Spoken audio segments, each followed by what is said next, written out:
Hello and welcome to Steve McDonald's Arts and Crafts. Today I'm going to do a video that's slightly different because I've seen quite a lot of comments on the groups that I'm on, or people that have sent me emails or on my Facebook page saying they're going to give up resin because it's just not working for them, and that is such a shame. So what I've decided to do is I'm going to put together my 10 top tips to prevent you giving up resin. Number 1, health and safety. Now, health and safety is spoken about a lot. I see it written about an awful lot.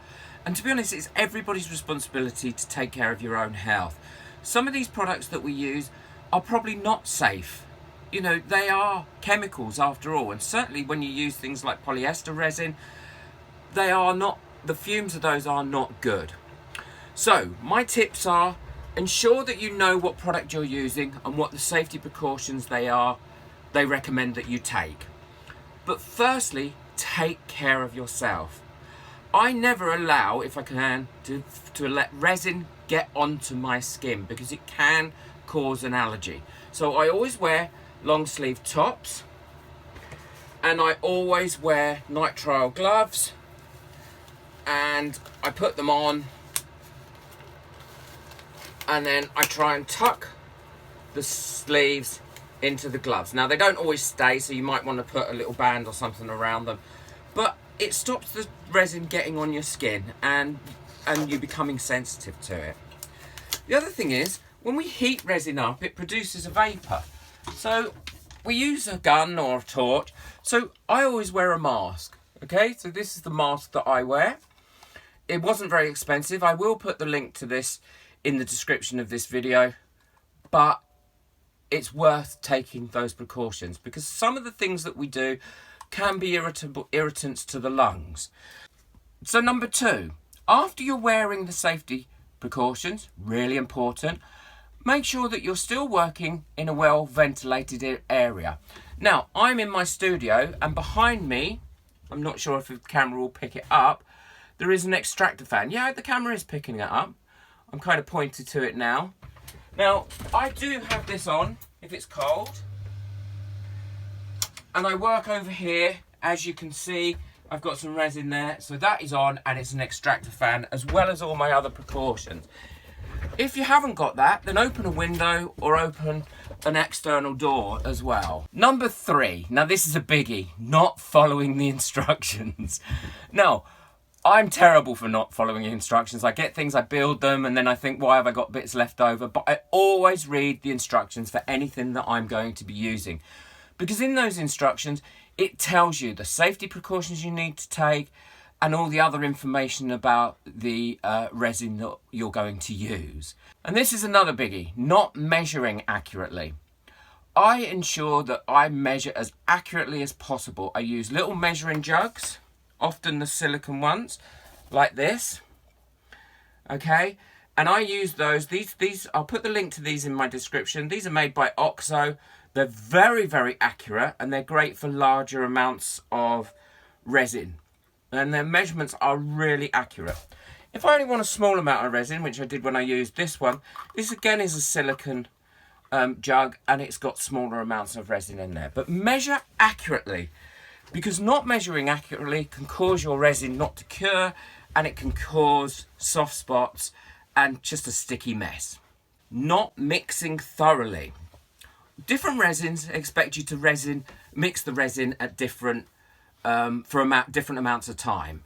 I always follow the instructions exactly of what I'm supposed to do, and I make sure that I mix it for that time.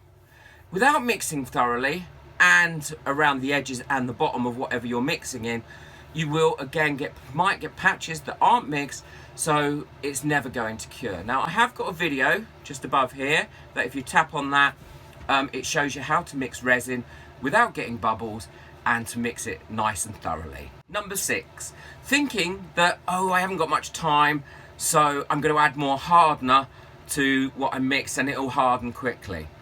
This is not going to happen, okay? Please don't think by just adding a lot more hardener that you're going to get a cure a lot quicker. If you want a cure quicker, then buy a resin that cures within 12 hours, or use UV resin. I don't use UV resin myself. No, not for any particular reason. I just haven't used it. But don't add more hardener hoping it's going to cure quicker. It's not. It's just going to mess up the mix, probably not cure at all, and not be a viable resin. Number 7, not using the right resin for the job. Now, if you're using a casting resin, then I wouldn't use that as a pouring resin, because often it's a lot thinner, it'll run off, and it doesn't give you the same effect that you would get for a pouring resin. Equally, if you're making coasters and your resin's not heat resistant, then those coasters can only be really used for cold drinks, because if you put hot drinks on them, then they often get a little bit bendy, or they can even stick to the hot drinks. So always make sure that you know which resin to use. Number 8. Now, people complain that they get little flaws and hairs and dirt in their resin when it's curing and it spoils it. That is so easily solved. Make sure that when you're doing whatever you're doing, that you're as clean and hair free as possible. I've got dogs, so dog hair tends to get everywhere. But cover it. As soon as you have got to that stage where you think, right, this now needs to just be left to cure, cover it. There's lots of different things you can cover it with. Some people use Tupperware boxes, large Tupperware boxes. Other people use cardboard boxes or nets and different things. There's lots of information out there on how to cover it. Now, I always cover using a box that I've made sure is really, really clean on the inside, because then if it gets damaged or dirty, I can just throw it away. And as you can probably see in the background here, I've got something that's curing there at the moment, and it has got a box over it, so nothing else can get into it. So that's number 8. Number 9, try and keep the room that you're working in at a constant temperature when you're curing something. Some people use curing cabinets. Some people use those insulated boxes that you can take to the beach. I tend to have a fan on, and there it is, and that keeps my studio at a constant temperature while it's curing. It costs very little to run, it's very safe, and it just keeps coming on and off when I need it.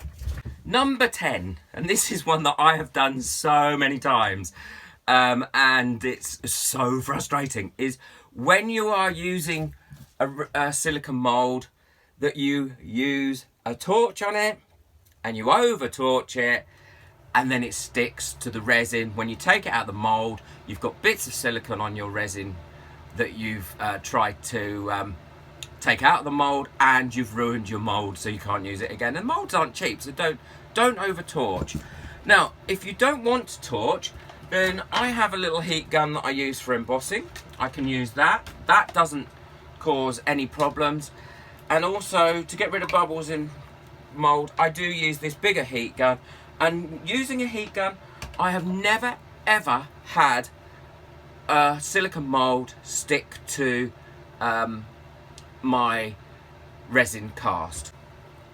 So I've got a bonus one for you as well. I always like added extras. Don't be afraid. Resin is great fun. Following a few simple rules, health and safety wise, using resin wise, you are going to have hours, weeks, months and years of fun with resin. Just enjoy it. Experiment, try new things, watch lots of YouTube videos, see what other people are doing, join some groups. They're a great bunch of people out there. They really are. Resin artists are some of the loveliest people I've ever been in contact with. So just have fun. Thank you very much. I hope this has been useful. Don't give up with resin. Just follow these simple rules and you should be fine. Thank you for watching. Please subscribe, like and share this video as much as you can to help my channel grow. Bye.